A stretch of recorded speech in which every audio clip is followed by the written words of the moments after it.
Good things take time. Another thing that takes time? Fermentation. This process has been around for thousands of years and is the starting point for many of the creations you can find at Horn O' Plenty. The most notable of these is the sourdough bread. This sourdough starter is affectionately named Vern, after one of Mendice's dear friends from Jamaica.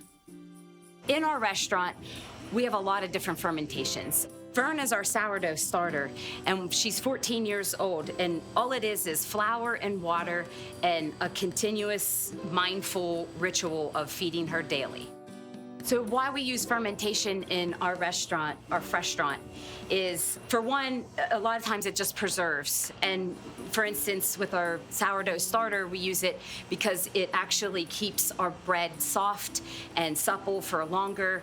It gives a nice flavor, and also there's probiotics. Fermentation is a byproduct of a breakdown in a specific substance. We use fermentation in our operation daily. With the kombucha, we use it. It's a bacteria that actually creates the bubble, the carbonation in the drink. In the yogurt, for instance, we use it with the milk, and it metabolizes the sugar. It eats the sugar in the milk and becomes thick and gives it the flavor. And for the sourdough, we use it. The byproduct is actually the gases which help the sourdough rise.